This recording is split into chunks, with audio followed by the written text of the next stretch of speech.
change to improve and expand housing affordability, creation, choice, and stability across our state. We hope you'll join into the conversation. Since this is a virtual space, we're trying to engage on social media. So use our hashtag CAHC2024 if you plan to share photos or quotes or pieces from the dialogue that we're having here today. So speaking of the dialogue that we're having here today, today's session, you find yourself at session 1.4 from Canvas to Community, Cultivating Art, Wellness, and Affordability. So the session will run 1 to 1:50, and you'll have a 10-minute break before the next session that starts at 2 o'clock. Really quickly, I just have to do a quick round of thank yous to all of our sponsors. Without their support, this conference would not be as free and accessible and engaging as it has been. So we're just so grateful to them. Want to make sure that we thank and recognize all of their efforts, our visionary sponsors, our champion sponsors, our foundation sponsors, and our investor sponsors today. CSH and Construction Institute will be the investor sponsors for this session. So thank you so much again to all of the support. We really appreciate their investment in the conference and today's learning opportunities. And with that, a few quick items of housekeeping before I turn it over to our presenters. The session is being recorded, as I mentioned.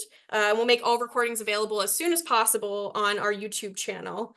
Please plan to remain on mute unless the speaker asks you to unmute. If you have a tech issue, please select the chat icon in the Zoom control panel and send a chat to either myself or Kayla. We'll be here to help troubleshoot if you're having issues hearing, or if you need, if you have any questions for us, please reach out. We'll do our best to assist you.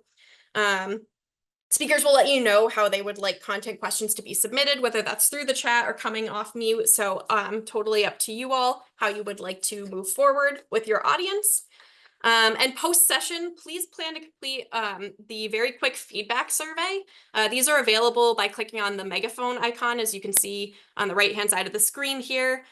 This is in the lobby, so where you joined the conference, there's a little notification button. Please plan to fill it out. It's only a few questions, but that feedback is always so helpful and so important to us. So without any further ado, I'm really excited to pass it off to today's speaker, Felicia and Carrie. They'll introduce themselves a little bit more, but I'll turn it over to you all to get started. Thanks so much for being here. Thank you so much, Danielle, for having us. And I want to give a special shout out to the Partnership for Strong Communities for allowing us to speak on this topic. I'm going to go ahead and share my screen. And we'll get started here. So as I said, my name is Felicia Adams. I work for the Corporation for Supportive Housing, where our goal is to create affordable housing opportunities for people who've experienced homelessness. And those housing opportunities also come with case management services, because the goal is always to keep people housed. But today our conversation is going to be about art and affordable housing. And I'm here with Carrie Dyer, the CEO of Reliance Health right here in Norwich. So feel free to come off mute and introduce yourself as well. Hi, everybody. My name is Carrie, as Felicia said, and I want to just say thank you to Felicia for inviting me to be part of this. It's a really exciting presentation. I have worked here at Reliance Health for 30 years, so very much part of the mental health community, the housing and homelessness community, and as of more recently, the art community. So all of this blending together has been tremendously helpful to us in seeing how art can really complement health. I'm also a 5-year board member of the Cultural Coalition, so I get to see it from that angle as well. But we're really excited to talk with you about how art can impact housing and just sort of an overall community mindset and the impact that that can have. So thank you, Felicia. I'll pass it back to you. Thank you so much, Carrie. So my background is affordable housing. However, for the past 7 years, I've been volunteering at an arts and culture organization here in Connecticut. I've had the opportunity to see many concerts, attend a lot of art gallery exhibits, and participate in lectures as well. So from that perspective, I was able to really incorporate some of the things that I've learned here in my role at supportive housing. So at Corporation for Supportive Housing. So first, to get us started, we do have I'm not going to call it a poll, but I am going to ask you to use the reactions tab at the bottom of your screen if this relates to you at all. So do you have any personal connections to art? Do you paint or draw? Do you sculpt? Are you a singer or dancer? Maybe you play an instrument, dance. Yeah, thank you. Thank you for raising your hand. If you don't have that personal connection in that way, do you attend art galleries? Do you go to museums? Do you go to local art markets in the community? Maybe you go to craft fairs. Thank you for raising your hands. See, most of us have a connection to art in some way, and it shapes our lives in many different ways. It can help shape our shared experiences, it can foster creativity and empathy, and it helps to shape our society and our culture. Today, we'll spend some time talking about how art can transform affordable housing communities, particularly for those residents facing substance use disorder or mental health diagnoses. We'll provide an overview of current research about the impact of art on social and emotional well-being and discuss how art can be a source of community connection. So in this photo here, the photo right to the left of your screen, you'll see what appears to be a corridor in an apartment building. Looking at the picture, it looks fine, it's clean, it's tidy, it's possibly freshly painted. Maybe it's a brand new development waiting for tenants to move in. However, to me, this picture feels sterile because there's nothing on the walls. As I said, my professional background is affordable housing, specifically asset management and property management.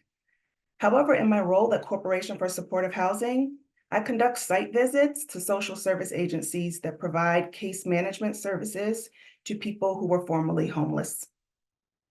In 2023, I conducted 47 site visits throughout the state. I had the opportunity to talk with case managers, to talk with tenants, and to talk with program supervisors, more in a focus group type setting. I visited their affordable housing communities, as well as their office spaces. Some were vibrantly decorated with art, some were a little more plain.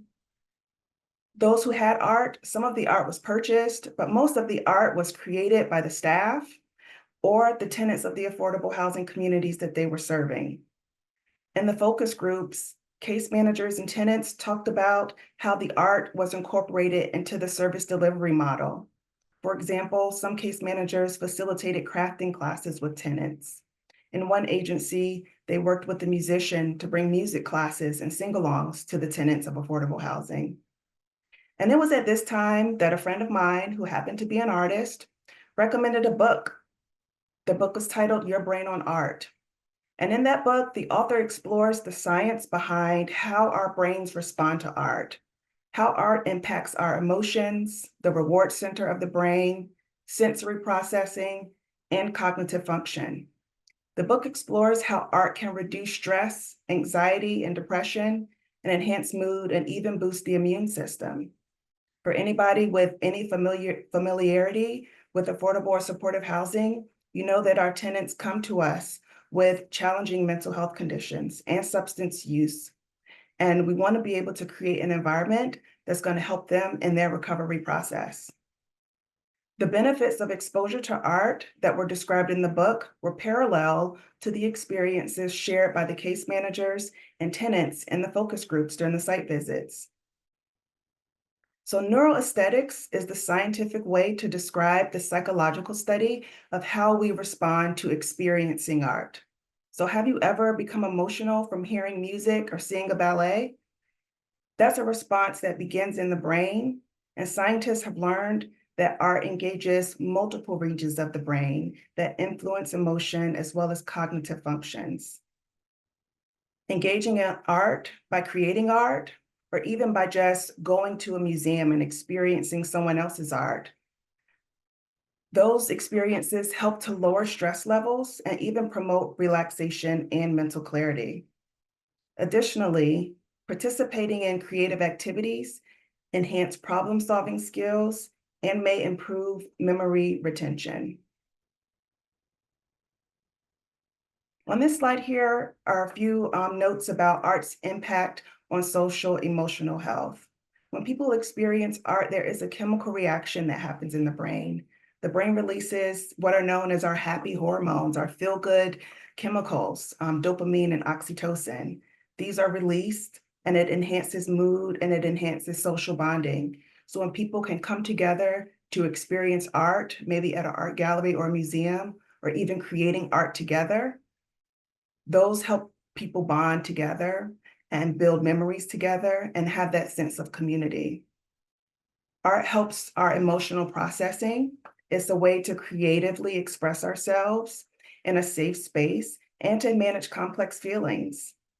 You know, in high school, I'm sure we all had to read poetry and you learn about the lives of poets, and they were able to share some very complex feelings about their lives and about their circumstances through that art form.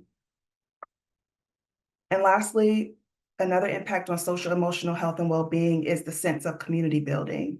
So shared artistic experiences help to foster empathy. It shows that we have strength in our community and in our social connections. So I'll go ahead and pause there. I believe Carrie has some additional information to share. Thank you. So similar to all of these pieces that we talk about, our agency has been doing these things. I'm going to also share my screen so that you can see what I'm talking about here. So you would think, you know, a mental health agency, why would we be dabbling in art? And back in earlier than 2010, but officially in 2010, we opened our gallery downtown Norwich. We knew that this would be a place where we could start to have a conversation with people about the services we provide using the medium of art. So every first Friday, we open our gallery, and the art that's shown there might be art created by people we serve. It also might be art created by our staff, might be a community individual. And the point, though, is that whoever the artist is, they are an artist. They don't have to define themselves as being someone who's served by the agency. That night, they are an artist. And that alone has been tremendously helpful for us as we build community, as we help people find their strengths, and we help individuals really sort of identify the things that light them up. So when we think about the services we provide, we're dealing with goals and heavy topics. We're looking for housing. We're trying to reconnect with families. And when we find something that really lights that individual up from the inside, that's a key point that we need to work from. So we found, you know, folks are great at painting or they're really good at singing. And our gallery has been a pivotal point for them to be able to display that and find strength from that piece. So let's see, this next picture we have is a picture that we had on display. It was something that a gentleman had created in therapy, and it displays a lot of heartache, a lot of trauma. And for him, it was a piece that he could put on display to rid himself of that trauma. And I feel myself sort of reacting to that because it was an opportunity for him to share this beyond himself and his therapist. We've also got happy stories where this is someone that we know who this piece of art behind her, that was her first piece of art ever, which was absolutely incredible and is now on display, I believe, in the home that she lives in, where it's a group living facility so that she's able to share that with other people. Beyond this, our organization has worked together with other, it's called the Reggie Grant through the Cultural Coalition to do collective art projects. So this particular one was called the Common Thread Collective. It was all fabric art. We opened it up to all of the individuals who we serve so that they can participate in this activity with other people who maybe they didn't already know. So they were creating that community, they were finding their strengths, and then they were having their work put on display so that other people could see it as well. And it was wonderful. And it was a collective of not just our nonprofit, but other nonprofits. This is an example from our Art of Healing grant project, where we were working specifically with individuals in our supportive housing program. And they worked with an artist who also happened to be a therapist who taught them how to do art pouring. And this display was actually shown in 4 different galleries, one of which was at the Avery Point Yukon Gallery, for, again, people to then be able to say, I'm an artist, and to find themselves as something other than someone who is a recipient of services, which is tremendously impactful. And this last photo is a gentleman who we served for many, many years, who absolutely defined himself as an artist, wonderful person. And this was an example of a project that we worked through it's called Peace Love, and it is a very therapeutic art process that we were able to bring to the agency and then share that art again through First Friday gallery shows and through other gallery opportunities that were then expanded upon because of people seeing the art at First Friday. But it was just you can see the joy in his face. His art is meaningful and impactful and has a real positive way to express and build joy. So that is that piece there. We will talk a little bit more about some mural projects that we've done. But I will bring it back to Felicia.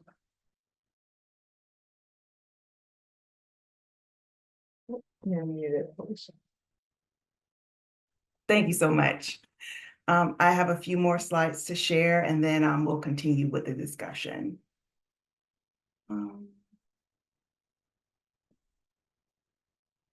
Sorry about that. Okay, here we go. So art's on prescription. So this link between art and health and well-being has been explored by Massachusetts Cultural Coalition with the Social Prescription Pilot Program. This is the first arts on prescription program in the US.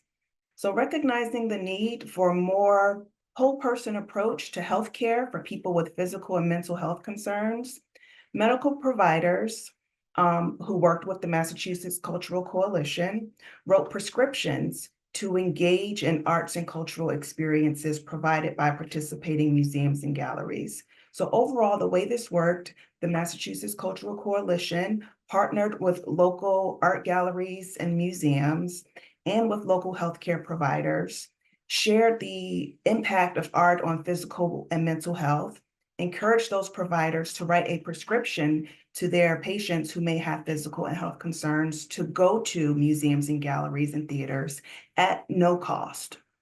The data that came out of this showed that there was improved health, well-being, as well as mental health for those people who participated. But there were also some challenges and barriers that they have learned from and have been able to revise the program. So one of those barriers, is transportation for people to access art in museums. So including art, creating opportunities for artistic expression and engaging tenants in cultural activities while in affordable housing or in affordable communities can help improve health outcomes, mental well-being, housing stability, as well as foster a sense of community. So with Reliance Health, Carrie shared some of what they already do, how they incorporate art as a therapeutic tool into mental health programs, and she's discussed how her staff engages the broader community through their art exhibits. So in Norwich, we have this monthly event called First Friday, where in downtown Norwich, all of the art galleries are open, restaurants are open, and people get to walk basically in the street and enjoy that artistic experience.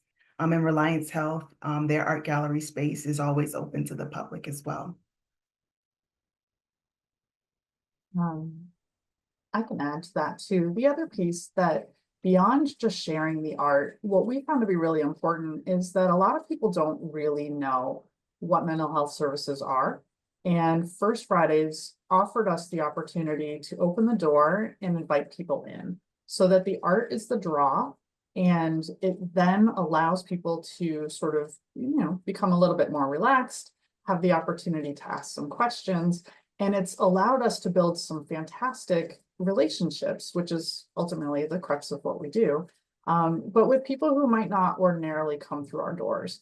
And so that has been another piece of that community building of opening this aspect for someone to look forward to display their artwork, and then provide that opportunity for the community to be welcomed in, see something that's beautiful that maybe they hadn't had experience seeing before, and then have some visuals and some context for what it is that we do outside of the art community. And then that sort of rolls into this with the mural. Okay. And we have some drone footage of the mural in progress. I do have to say, I forgot how I learned about this mural, but I remember Reliance Health was looking for volunteers. I signed up to be a volunteer. I forced my daughter to be a volunteer. And then when we got out there, we had a great time. The artist who was there, she was really encouraging. I have no experience painting, and she showed us exactly what to do, and it was a great experience. But here's the footage here.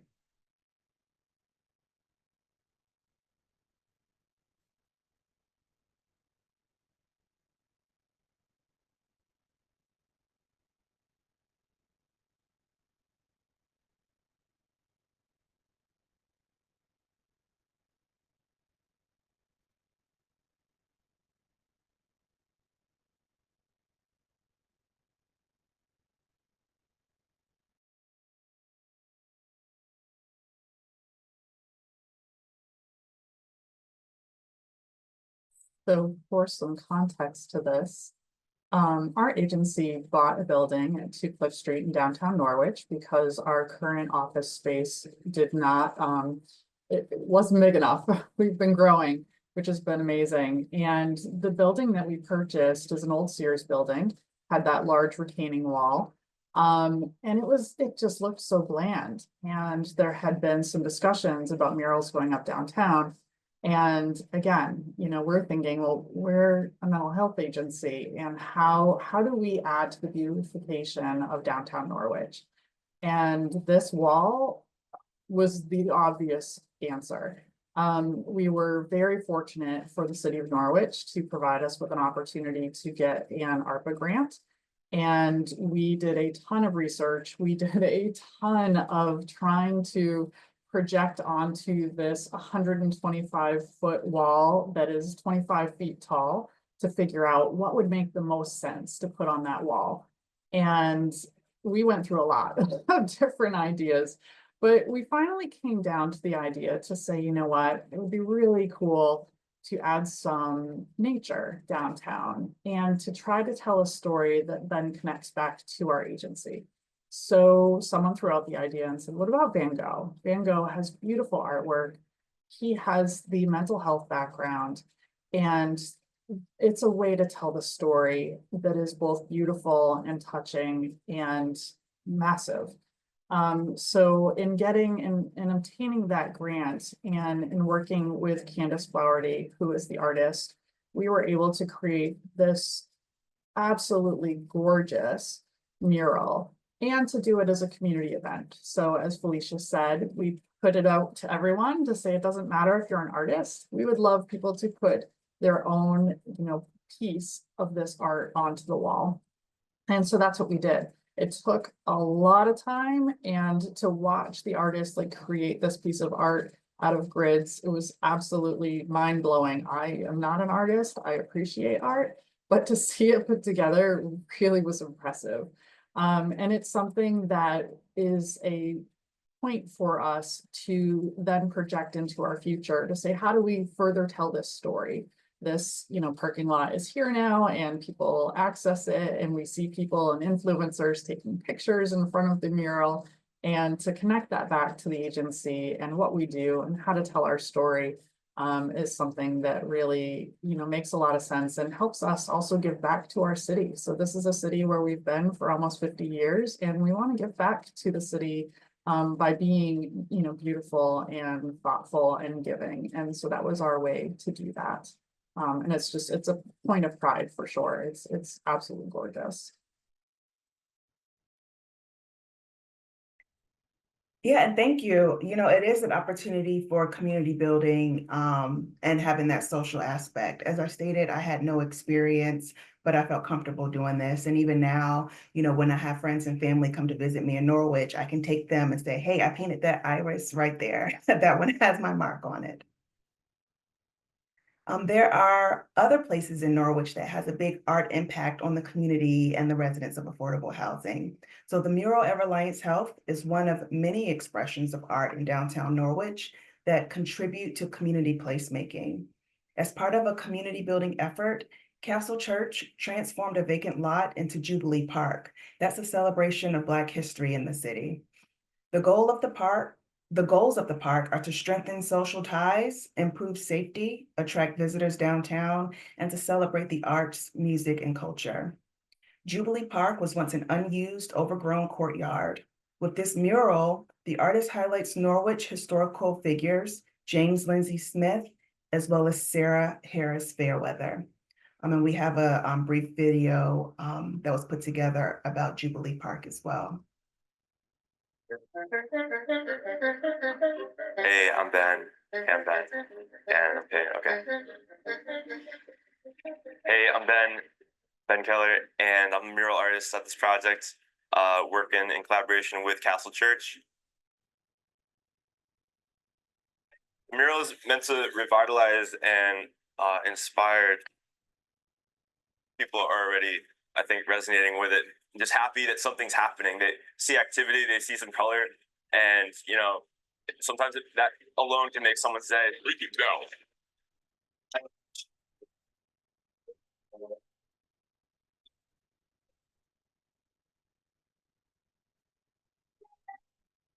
I just want people to have an encounter that they haven't experienced before. I want it to be something new. I mean, the city as a whole, it's for them. So, yeah, I'm just the hands.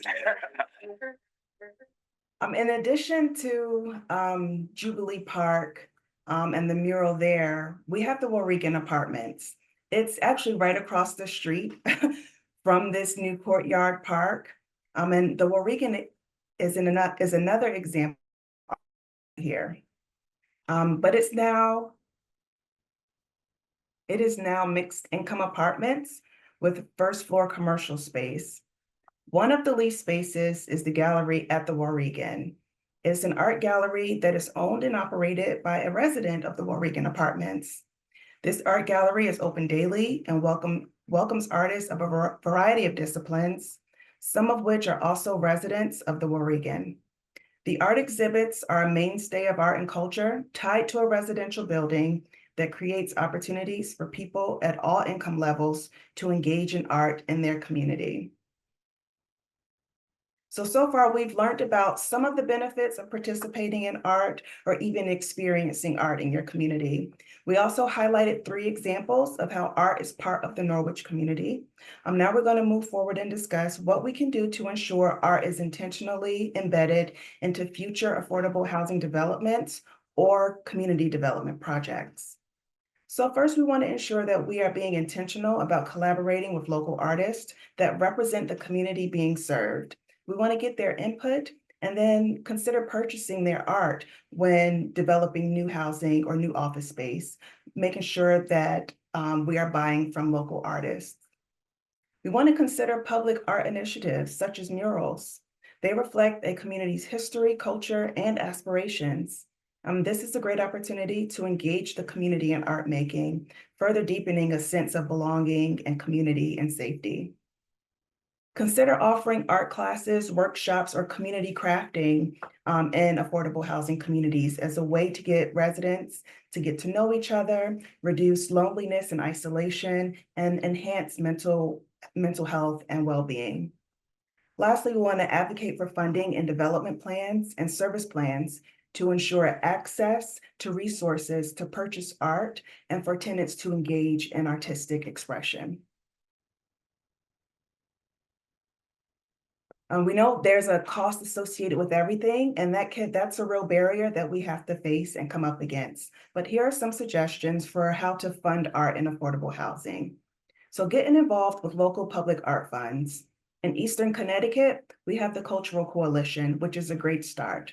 They offer access to resources, grants, and foundations that support arts in our area. You want to talk to your local community foundations to learn about funding opportunities that can support art and community development. Additionally, developer contributions can be a source of funds for art and affordable housing. Some developers are deeply mission-driven and will make the necessary contributions to partner with local artists to have local art in housing communities. You want to tap into the knowledge and experience of tenants and support them in their tenant-led initiatives. Maybe they want to host their own art show. Maybe they're interested in selling their art, or maybe they're interested in working with others to be a part of a larger, broader initiative in the community. And lastly, you want to involve local businesses as sponsors of public art projects. Additionally, they may have employees who want to volunteer to help create art or some large-scale project as well. So in closing, I want to say that art is an important part of building community and creating a sense of belonging. It has a measurable impact on brain function. Engaging in art increases those happy hormones, oxytocin and dopamine. Art in communities can happen on a large scale, such as creating a community mural, but it can also happen on a smaller scale with small group art classes for tenants or participating in an art exhibit at a local gallery. And a few key takeaways. So for the funders of housing developments, make art a priority by having a line item on development budgets specifically for art. For the developers of housing, work with your local artists to design art for common spaces of buildings. And for the social service providers, create opportunities to engage tenants in art, be it in creating art or visiting local galleries and museums.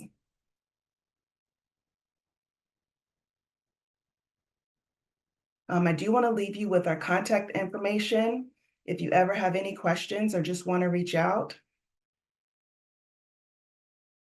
There was also a question in the chat that I think we should probably circle back to, asking about community visioning and participation in terms of deciding about community art.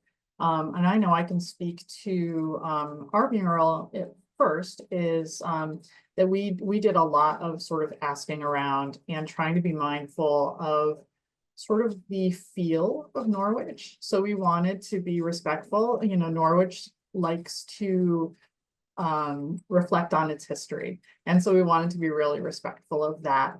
And there have been times when that hasn't necessarily been the consideration. And sometimes it, goes back to funding sources. We had to run our idea through the city in order to, obtain the funding. I think a lot of it is kind of listening to or feeling the pulse of what's happening in that community, who is seeing this art, who's participating in it. And I can say too, there have been examples, even just recently, Norwich Community Development Corporation did an online survey about a building that is over by the marina. And it was exactly that, asking for the community's vision and saying, what do you think? What do you think we should do with this building? Should it come down? Should it be renovated? And I thought that was a really good example of getting feedback and in trying to be as accessible as possible. Because that's the other piece about art, is that accessibility. A lot of this stuff costs a lot of money, and that rules people out. So I think having access to experience art, create art, have an opinion about art, all of those things are really, really critical. So hopefully that answered that question in the chat.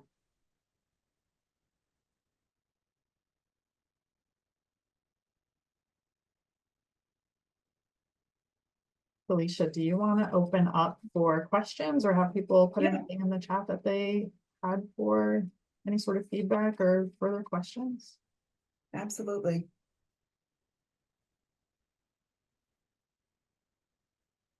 You want to type in the chat if you're not inclined to speak on a recording? Yeah. So I'll just share one of my experiences. Before coming to work at CSH, I worked for the Stonington Housing Authority, and that's an affordable housing community for seniors and disabled adults. We didn't have a huge budget for community activities, but that was a very important aspect for me and the board to ensure that there were ongoing activities for residents to get them out of their home into the community room and engage with each other. Again, we recognize that we're all limited on time. We have financial constraints and time capacity constraints. But one thing that we were able to do is bring together a group of tenants and ask them, well, what activities do you want to see in the community? What types of things would you like to do?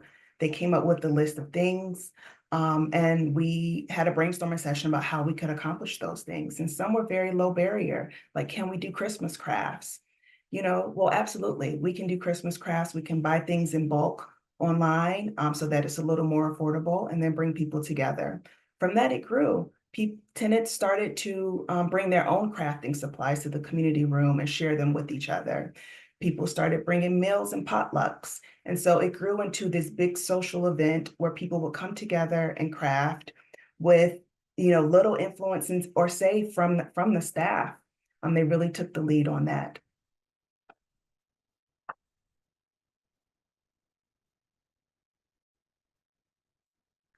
Oh, thank you, Carrie, for sharing that link about First Fridays in Norwich. I think that's one thing that Norwich really has done a good job. There are art opportunities for First Fridays. There are a number of galleries. There are a lot of restaurants and businesses that will put people's art up for a very little to no cost, which is fantastic. Rose Arts Festival is another thing that happens every year that is free, and it is an all-day event. It's absolutely great. And from those things, art can be purchased, art can be experienced. And it's just another example of how art is starting to sort of be the connector of people. And it is definitely a way that we can all be the same but different. And I think there's a lot to be said for that.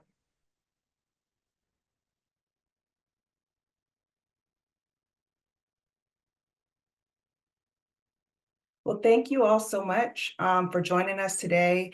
Hopefully, there were some key takeaways that you could continue to have discussions about or possibly implement in your own communities.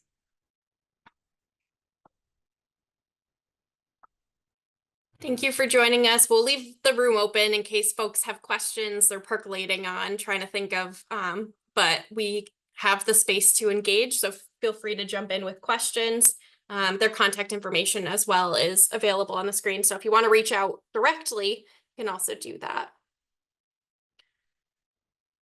But thanks so much. I know I said it in the chat, I'll just reiterate it here, but this is such an important piece of advocacy work is getting people bought in with art. It's so emotional and so visceral for a lot of folks. So I really appreciate this conversation, and I'm excited to see how it evolves in Connecticut from here.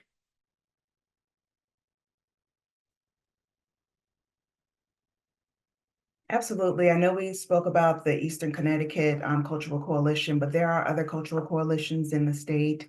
And I believe there were some recently designated art districts as well. So being connected to those could be a first step in tapping into some local resources.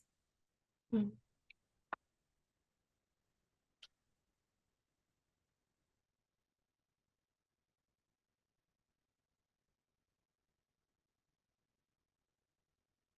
Apologies if I missed it, but actually, now that I have you here, I'm wondering if you have examples from other states that have done efforts like this. I love the examples from Connecticut, but just didn't know if you knew of other states that were exploring this or that you could uplift.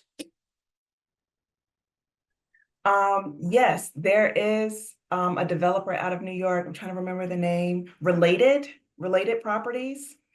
They do a lot of art in their developments as well. I believe they have the murals.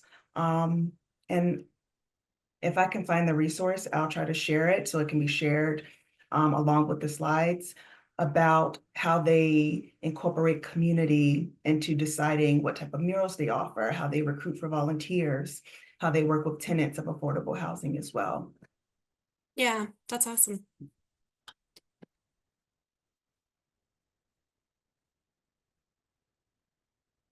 I do have another example, but it's from market rate housing.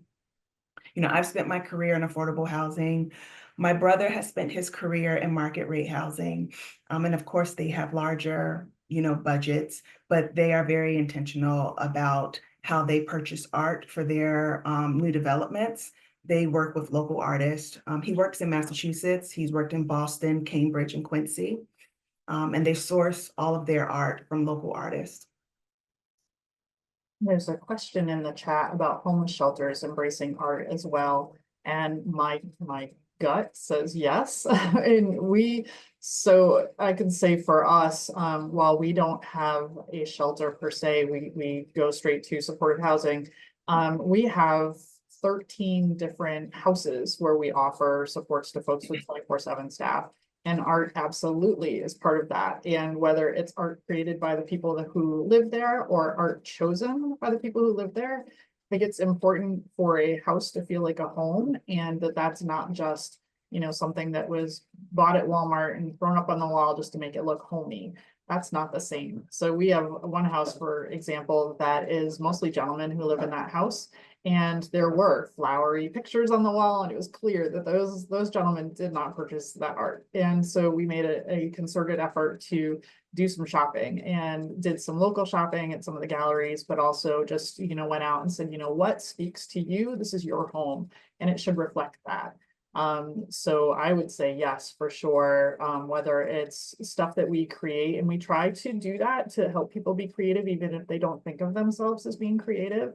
But also having a say in, what are on the walls so that it can look like your space, as opposed to that first photo that Felicia spoke about, or in the hallway of an apartment, where that apartment can be anywhere. It really has no personality, no placemaking. So it's very, very important. Yeah. And I would also like to give a special shout out to Hands on Hartford. They have a big, I don't want to say a big program, but they do have a program that incorporates art into their service delivery model. Do folks have any other questions for our panelists today? Not seeing any. I can take you guys off the hot seat, but thank you so much. This was an awesome presentation. I'm just super appreciative of it. Oh, it looks like somebody, resistance examples. I don't know if you want to jump in and share if you have any thoughts. Wasn't really a question, more of a statement, but I don't know if you have any reactions to it. I'll leave space for you to respond. I don't know if it's a resistance example. I hope I'm reading this right. There have been at least one mural that went up downtown that was a bit of a mystery. It just sort of popped up one day, and it is colorful and vibrant and super cool. But it's not everybody's favorite mural, is what I say. So I think it's one of those things where it is very, very cool in what it is, but it doesn't necessarily complement the things around it. And so there has been, I would say, resistance to it in that way. It was actually a mural that someone had suggested go onto our building, and we had said it doesn't align with our values. It doesn't align with what's in the building. We have our agency, but we also have parole, and we have the veterans. And this was more of a cartoony kind of mural. Again, beautiful, super cool, but it just didn't match with us. So I do think there is that. I think there will always be that. I think everyone has an opinion when it comes to art. Nobody loves the same kinds of things. So it's a challenge. Art can be a challenge with that type of thing. Anything to add, Felicia? No, I don't have anything to add, but it makes me think of the session from this morning with Jerusalem. I'm sorry, I forget her last name. And she just basically said that there's always going to be resistance to any type of change. But thank you for bringing that up, because it's important to discuss, and then it's important to be prepared for it. Anytime you're doing anything with the public where you're inviting public opinion, there are going to be people who are very excited about it, and there are going to be people who just don't want to see any type of change. Well, thank you everybody for joining. We will wrap up here for today, but thanks again, Felicia. Thank you, Carrie. Wonderful insights, amazing work that you're doing in the community. Keep it up, keep us in the loop on where we can help support it. But super thrilled. And folks, just remember that our next session starts at 2 o'clock and there's 4 breakout sessions, 4 breakout sessions. So choose your own adventure, enjoy what sessions you're tuning in for this afternoon, and look forward to see you later. Thank you so much. Thank you. Thank you, everyone.